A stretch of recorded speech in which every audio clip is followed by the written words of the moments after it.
focused, but I think deceptively complex. Yeah, we're not digging through policy papers or anything like that today. No, instead, our source material is really the gold standard of real communication. We've got excerpts from a structured English conversation practice. And the theme is just so simple. Just talking like friends. Exactly. So this is really a deep dive into conversational mechanics. If you, our listener, are working on making your daily English feel more natural, less like a textbook, Yeah.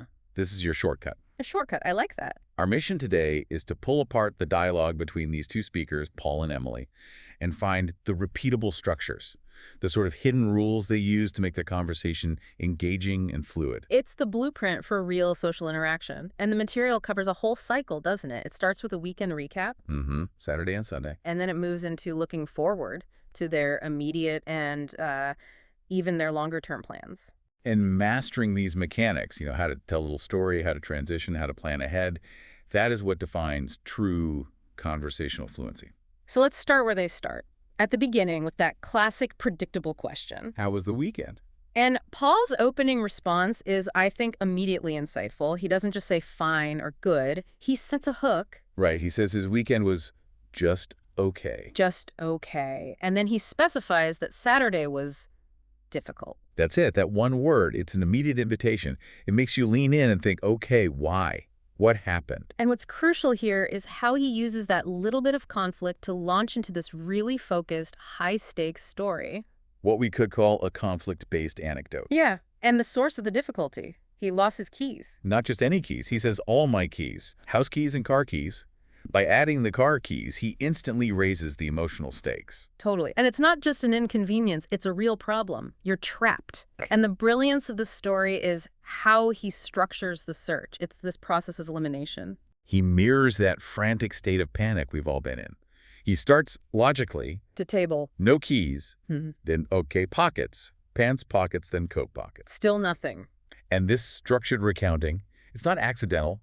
It serves a narrative function. It's all about building suspense for the ridiculous punchline that's coming. As the search expands, you can feel his tension growing. He admits to checking his work bag. And then, in what I can only call true desperation, the kitchen and even the bathroom. The bathroom. That's when you know you've lost all hope.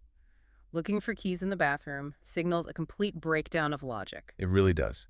And after all this emotional labor, and he tells us this went on for 1 hour, we finally get the payoff. Where were the peas? I mean, it's just perfect. They were in the refrigerator. The refrigerator. It's unexpected. It's a little embarrassing. And because of that, it's immediately memorable. It turns a stressful event into a funny story.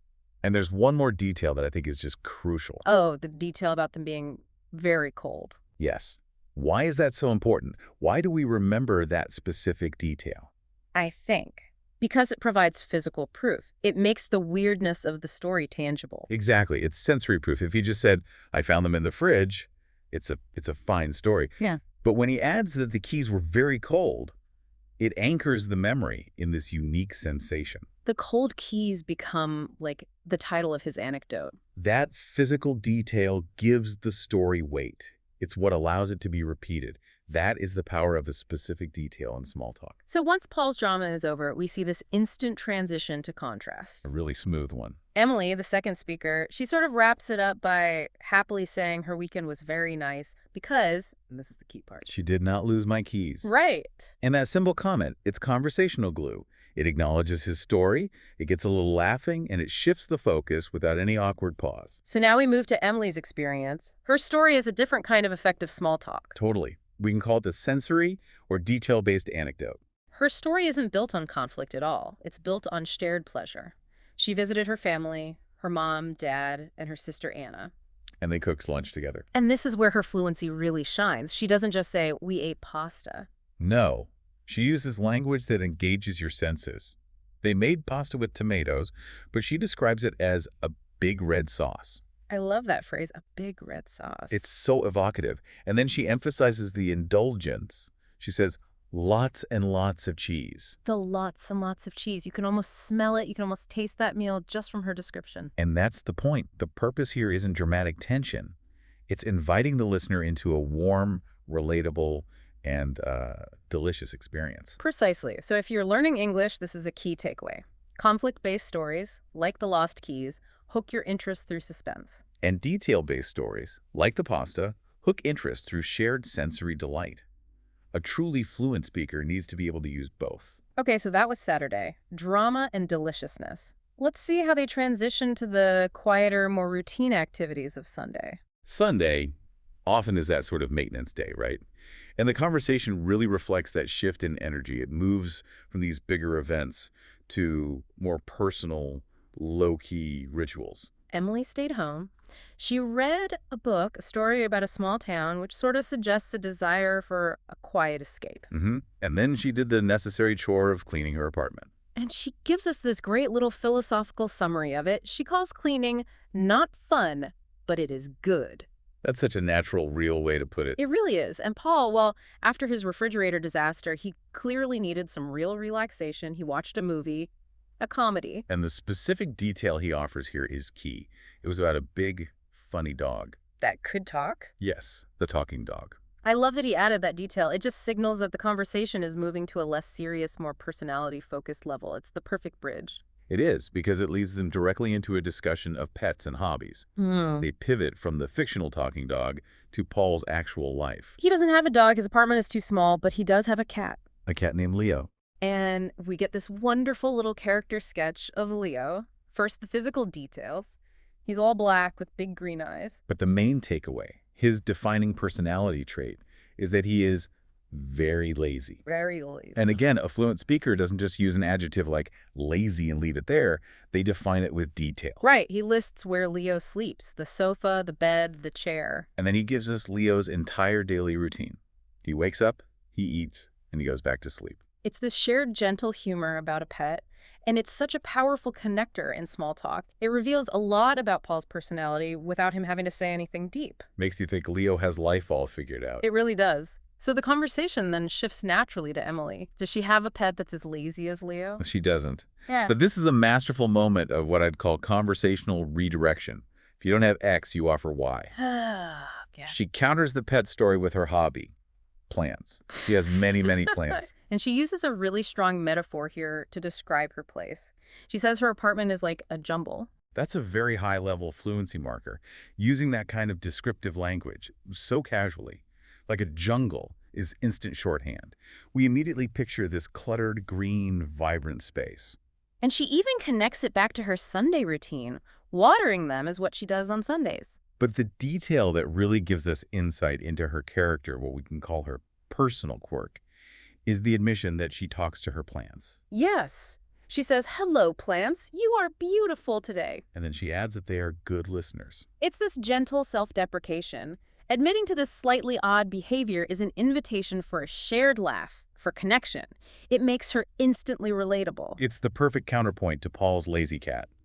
She's sharing her quiet, slightly eccentric life, and he shared his humorous panic. So we've seen the conversational structure move seamlessly from an external event, the lost keys, to their internal lives as personal quirks. And the speed of that movement is really a signature of fluent English.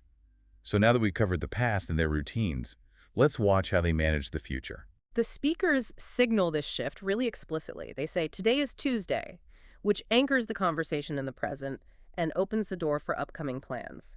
And they start with the immediate future, tonight. Paul is meeting his very old friend, David, from school. They're going to a new pizza restaurant. And notice how they instantly share personal preferences. This is such a common thing in small talk. Paul likes pepperoni and mushroom. And Emily says her favorite is just cheese, which she qualifies not as boring, but as simple and delicious. And these little details of preference, they're so important. They create these small points of connection or gentle difference that friends can talk about. It's the basis for future shared experiences, right? Oh, you have to try this place. They have great cheese pizza. Exactly. So once the night is covered, they zoom out to the longer term next weekend. And Paul's plan is a perfect example of conditionality. Conditionality. Explain that. It's vital for planning fluently. He immediately introduces the caveat, if the weather is good. Ah, right. He wants to go to the park, see the autumn colors, the red, yellow, orange, walk around, and read a history book. If we look closely at that structure, using the word if is crucial. It manages expectations. He's not promising he'll go to the park. He's stating a conditional desire. And that allows for follow-up questions later. Next week, someone could ask, hey, did the weather hold up for your park trip? Exactly. It shows mastery of discussing uncertainty. Now, Emily's plan for the weekend is framed completely differently. Not as an option, but as an obligation. Right. She uses the structure of necessity. She says, I must go shopping. The phrase, I must, signals this external pressure. And why the necessity? Because her friend is getting married next month, and she needs a new dress, specifically a blue dress. So in just a few lines, they've shown the full range of future tense conversation. You've got the specific appointment tonight's pizza. The conditional plan, the park, if the weather is good. And the necessary obligation, I must go shopping for the wedding. This is truly a higher level of fluency. When you're learning to talk about the future, you have to be able to handle conditionality and necessity. If you only ever say, I will, your conversation sounds flat. It sounds unrealistic. Real life requires if and I must. It does. So what does this all mean for you, the listener, at the end of the day? We've tracked this conversational flow from past anecdotes, the cold keys panic and the delicious cheesy pasta, To their daily routines, the lazy black cat and the apartment that's like a green jungle. and we finished with concrete future plans that use both conditionality and obligation. And the overarching takeaway from this deep dive is, I think, very clear. The most effective daily conversation is not about grand ideas. It's not about complex theories. It's built on small, specific, and emotionally weighted details. That's it. Those details, the cold keys, the big red sauce, the talking plants, that's what allows Paul and Emily to share their personalities, to convey their emotions. And most importantly, to connect authentically with each other and, by extension, with you, the audience. And by analyzing their structure, we're giving you a repeatable formula. When you go to tell your own story, ask yourself, what's the punchline? What sensory detail can I add? What little personal quirk can I share? And we should remember the original speakers, they finished this conversation by directly inviting you to share your own stories, your own plans. They were explicitly asking you to use these exact structures we just analyzed. Thank you for joining us for this analysis of conversational mechanics. We hope seeing this flow all mapped out provides you with a clear, sort of slow-paced roadmap for structuring your own chats. Just focus on the details that make your stories memorable. And as a final thought to consider, we saw how simple, everyday objects, a set of keys, a cat, a plant, became the absolute centerpieces of these personal narratives. Think about this. What common, everyday item in your life? Maybe it's your coffee mug, maybe it's your backpack. Could be the subject of a funny or heartwarming story you could share with a friend. Apply these structures and just see the difference in your next conversation. Thank you so much for diving deep with us today. We will see you next time. Bye-bye. Bye.